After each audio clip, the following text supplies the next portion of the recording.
ब्रह्म हत्या से बड़ा पाप है भ्रूण हत्या, गर्भ हत्या का।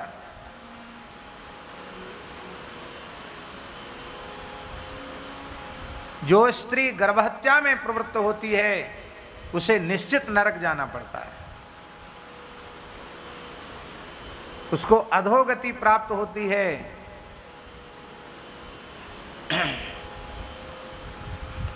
और जब अनेक जन्म लेने के पश्चात जब पुनः उसका मानव शरीर में जन्म होता है तो वह बंध्या होती है, उसको पुत्र का सुख नहीं मिलता है। इसलिए हाथ जोड़कर प्रार्थना है, इस बात का खूब प्रचार करना चाहिए कि हिंदुओं, सनातनियों, गर्भ हत्या से बड़ा पाप दूसरा कोई नहीं। गर्भ हत्या से बचो। हिंदुओं की संख्या निरंतर घटती चली जा रही है, ये बहुत अधिक चिंता का विषय है। वह दिन दूर नहीं है यदि इस पर सावधान नहीं हुए और अपने को संगठित नहीं किया, अपनी संख्या को ठीक ठाक नहीं रखा, तो वह दिन दूर नहीं है कि कोई मठ मंदिर नहीं बचेगा। ये सब बैठ के कथाएं सुन रहे हैं, ये सब नहीं हो पाएगा। फिर अभी भी जहां दूसरे लोगों की संख्या बढ़ गई वहां आप क्या कर सकते हैं? आप पंडित जी बंगाल से आए हैं, क्या हालत है बंगाल की? कोई बात नहीं, मतलब सब जानते हैं आजकल तो टीवी का जमाना है, किसी से छिपा हुआ नहीं। और ये तब है जब बहुत अधिक संख्या नहीं, तब ये बात है। बस शासन का प्रश्रय उस समुदाय को प्राप्त है, उसका दुष्परिणाम कितना भयंकर सामने है।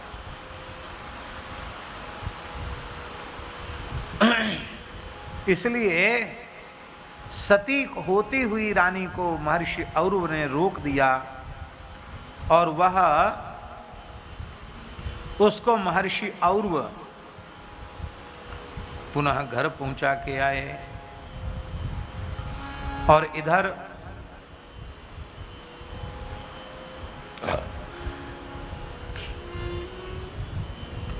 जो महाराज बाहुक की और रानियां थी,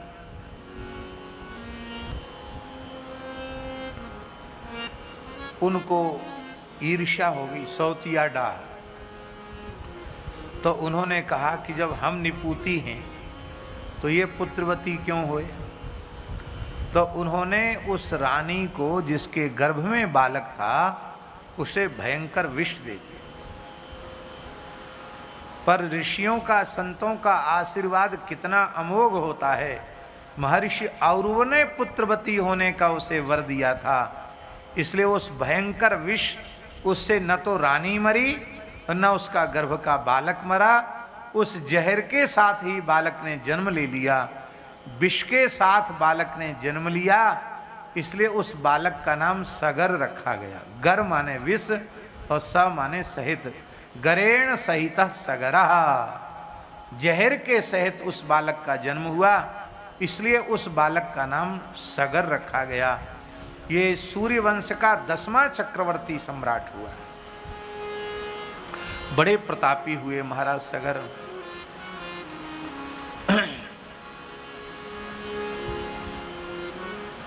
अब आप फिर पूछेंगे कि ये सगर इतना भयंकर जहर, तीक्ष्ण विष, और गर्भ का बालक कितना कोमल होता है, वो मरा क्यों नहीं, बच कैसे गया? तो इन सगर जी के भी पूर्व जन्म की कथा आती है।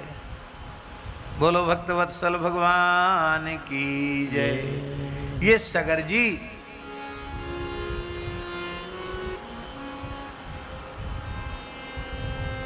इनके पिता पूर्व जन्म में जो पिता थे इनके, वो भारी दुष्ट प्रकृति के थे।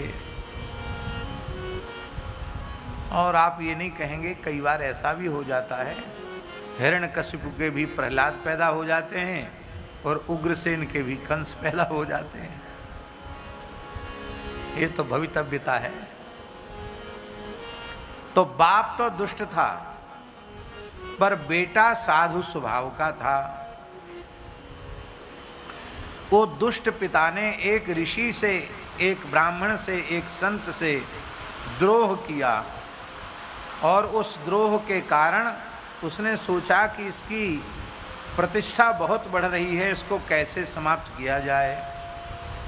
तो अपने पुत्र को ही विष मिश्रित भोजन लेकर के भेजा। बोले जाओ उन संत को जिमाया, उन ऋषि को जिमाया। वो बालक साधु प्रकृति का था, उसे पता चल गया कि मेरे पिताजी इतने प्रेम से उनका ऋषि का निमंत्रण करके वो मुझे मेरी हाथ से थाली भेज रहे हैं, इतने इनकी वृत्ति कैसे बदल गई। उसको अनुभव आ गया कि इसमें विष मिला हुआ है। उसने कहा एक ब्राह्मण की हत्या, ऋषि की हत्या का पाप मेरे पिता को लगेगा, पता नहीं कितने वर्ष इसका, कितने जन्मों तक इसका परिणाम भोगेंगे। इससे अच्छा है अपने पिता को पाप से बचाने के लिए मैं ही मर जाता हूं। और उस विष को खा लिया, मर गया, विष भक्षण से मरा, लेकिन एक ब्राह्मण की, संत की जान बचाने के लिए प्राण दिए, इसलिए स्वर्ग गया। और पुण्य भोगने के बाद वही 10वां चक्रवर्ती सम्राट महाराज सगर हुआ। दया जीवों पर की गई दया कभी व्यर्थ जाती नहीं है। गौ पर दया, ब्राह्मण पर दया, ये कभी व्यर्थ नहीं जाती। सगरस चक्रवर्त्यासीत सगरो यत् सुतैः कृतः। महर्षि औरव ने जंगल में ही सगर का जन्म हुआ था। वहीं रानियां थी दूसरी जिन्होंने विष दिया था। औरव ऋषि से विद्या प्राप्त की। षडंग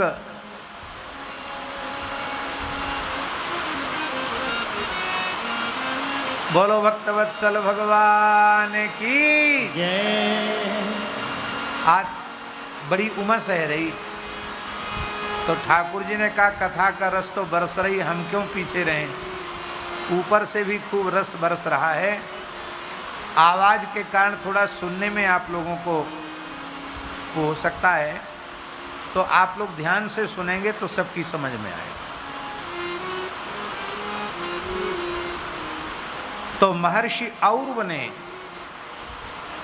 इस बालक का लालन पालन भी किया, सारे संस्कार किए और षडंग वेदों का ज्ञान कराया, धनुर्वेद का अभ्यास कराया, प्रचंड वीर बना दिया। और गुरु दक्षिणा में कहा कि तुम अपने शत्रुओं को खदेड़ दो अयोध्या से, मैं तुम्हारा रास्ते रख करूं। इन्हीं सगर ने है वंशी क्षत्रियों को अयोध्या से खदेड़ दिया, परास्त किया और पुनः धर्म शासन आरंभ किया। बोलो भक्तवत्सल भगवान की जय। ताल जंघवंशी क्षत्रिय राक्षसी वृत्ति के हो गए थे। यवन, शक, बर्बर, हूण, ये सब इनकी सेना में थे, है वंशी क्षत्रियों की। तो परम दयालु महाराज सगर ने युद्ध जीतने के बाद उनका वध नहीं किया, पर उनको कह दिया कि तुम धर्म बहिष्कृत हो, वैदिक सदाचार की प्रतिष्ठा तुम्हारे जीवन में नहीं है, इसलिए हम तुमको नगर से बाहर करते हैं। तुम गांव नगर में मत रहो, जंगलों में रहो, और तुम्हारी पहचान अलग से रहनी चाहिए। तो क्या पहचान? किसी को कहा कि तुम अपना सिर मुड़ा लोगे और दाढ़ी दाढ़ी रखोगे, किसी को कहा कि तुम दाढ़ी रखोगे, मूछ हटा दोगे, किसी को कहा कि तुम कुछ इधर काट दो, कुछ इधर काट दो। तो इस प्रकार से किसी को कहा कि तुम लांग मत लगाओ, तहमत बांधो, तुम कच्छ धारण मत करो, तुम शिखा धारण मत करो। तो वे आज भी म्लेच्छ उस प्रकार की वेशभूषा के दिखाई पड़ते हैं। अब तक तो बिल्कुल अलग थे वो, अब हिंदुओं ने भी नकल शुरू कर दी है। इधर उधर से सब बाल मुड़ा देते हैं, बीच में जैसे चारों ओर से फसल काट ली हो, बीच की छोड़ दी हो। बड़ा बेहुदा, बड़ा खराब लगता है, खाली यहाँ बाल चारों ओर से। अरे बाल शोभा के लिए होते हैं, अच्छो लगे तब तो करो भैया। और तुम्हारी हुलिया ही बिगड़ रही है, तुम्हारा स्वरूप बिगड़ रहा है, उसको ऐसे काम को क्यों करो। अभी कितने लोग हैं वो केवल दाढ़ी और मूंछ रखते हैं, ऊपर का एकदम चिकना रखते हैं। हमने एक व्यक्ति से पूछा, वैश्य थे, उन्होंने कहा महाराज चांद हो गई, थोड़े थोड़े बाल हैं तो पूरा हटा दिया। अरे पूरा हटा दिया तो इसको क्यों छोड़ दिया, इसको भी हटा दो।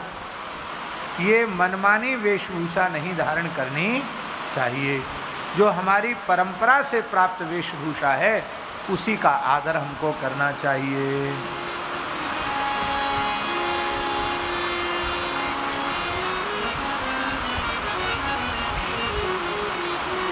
राजा सगर का विवाह हुआ, उनकी 2 रानियां थी।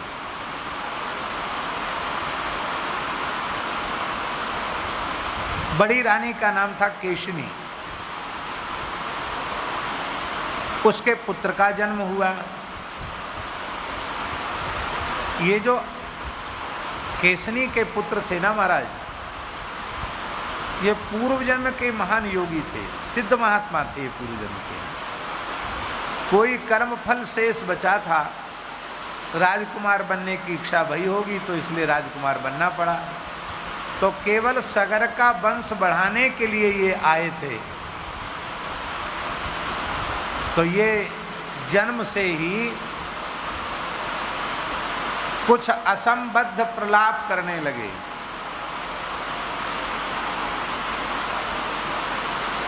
जन्म लेने वाला बालक कुछ बोलता है क्या? बोलता तो नहीं, रोता है। अब कुछ बालक ऐसे भी होते जो नहीं रोते हैं, ऐसे भी होते हैं कि नहीं? ज्योतिष के अनुसार देखा जाता है ना, बालक रोया कि नहीं रोया। ऐसे भी योग होते हैं कि बालक नहीं भी रोता है, पर जन्मते ही मुख में 32 दांत और राम नाम का उच्चारण करे, ऐसे तो कलिपावन अवतार गोस्वामी श्री तुलसीदास जी महाराज। ये असमंजस भी पूर्व जन्म के महात्मा थे।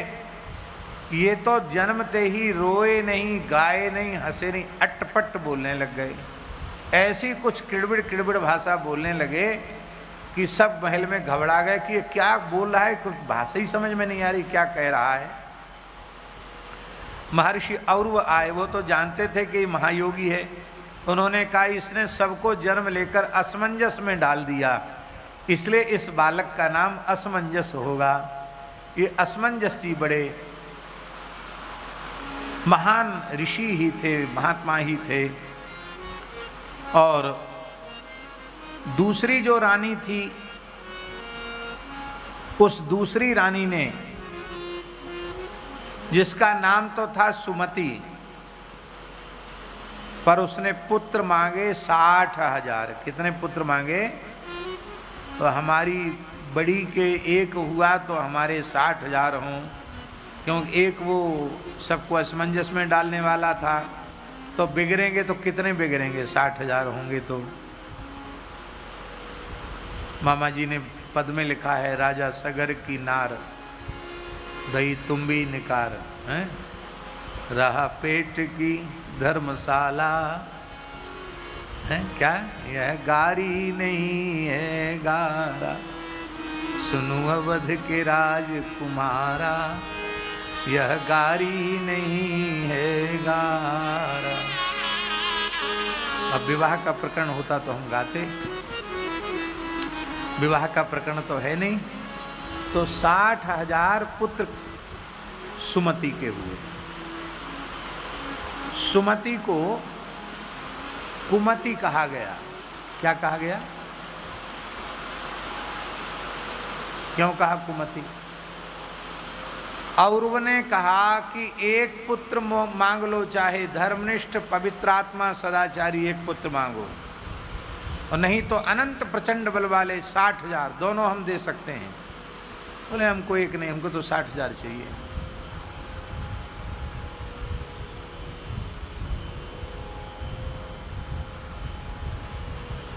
एक कहावत है,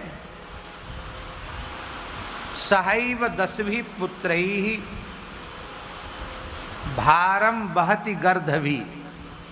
गधी जो होती है ना, गधी 10 गधे पैदा करती है, कम से कम, ज्यादा पैदा कर दे पर 10 तो पक्के करती है।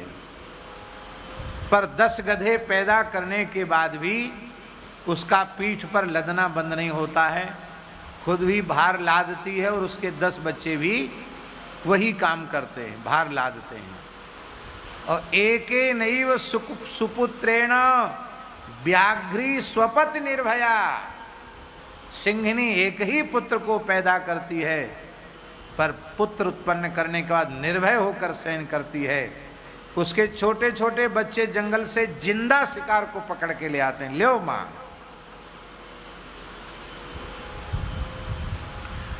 तो ऊट पटांग भीड़ भाड़ अच्छी नहीं है कि लेंदा पेंदा झरा झपटुआ दुनिया भर के हो जाएं और वो सब ऊट पटांग हो। उनके अपेक्षा एक ही एकस चंद्र तमोहंती, एक ही चंद्रमा अंधकार का नाश कर देता है। हजारों तारे अकेले, असंख्य तारे अंधकार का नाश नहीं कर सकते। एक पुत्र की कामना, वो नहीं हमको तो 60,000 चाहिए, चाहे जैसे हो, भीड़ होना चाहिए। बोले तो ठीक है, लो भीड़। वे जो 60,000 थे वो आसुरी प्रकृति के थे, उनकी सात्विक प्रकृति नहीं थी, पर ये बड़े बलवान थे।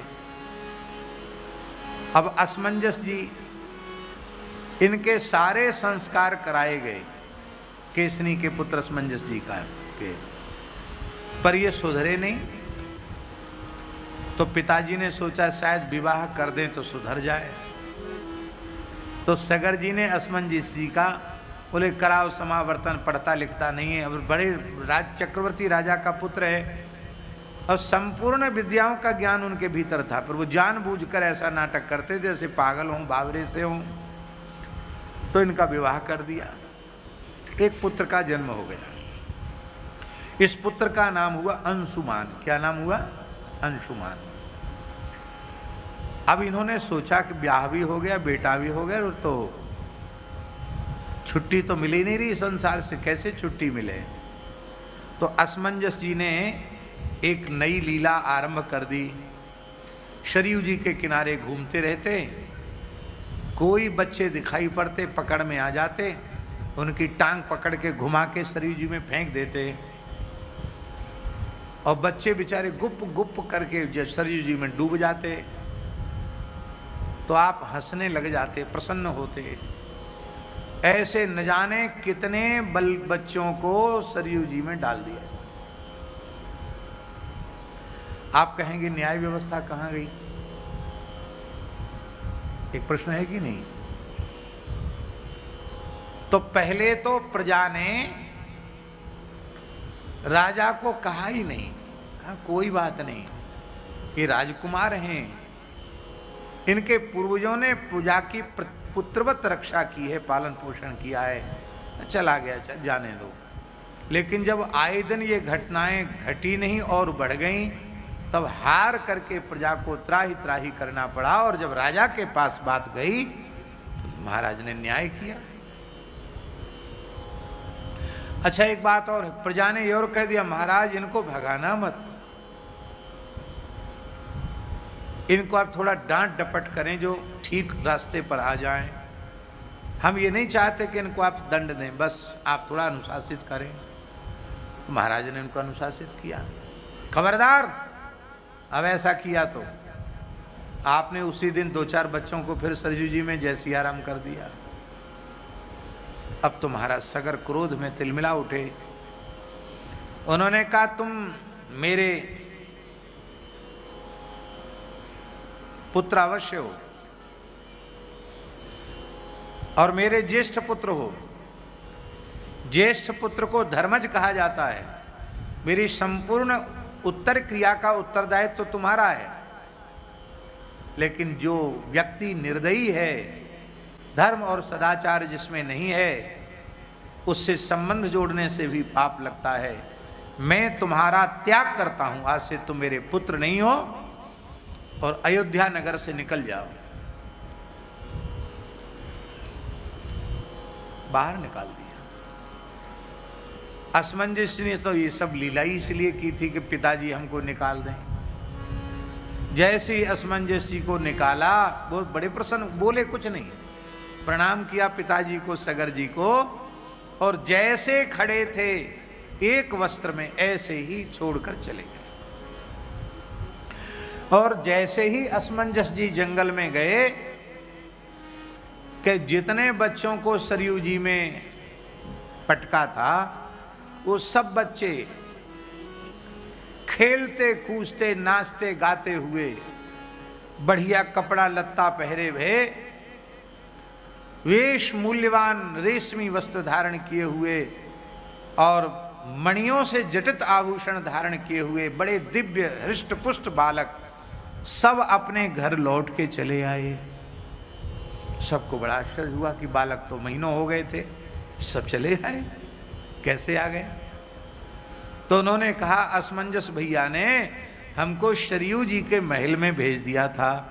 सरयू मैया ने हमारा बड़ा लाड़ प्यार दुलार किया, खूब खीर मालपुआ जिमाए और खूब वहीं से सब कुर्ता टोपी सब धारण करके आए हैं।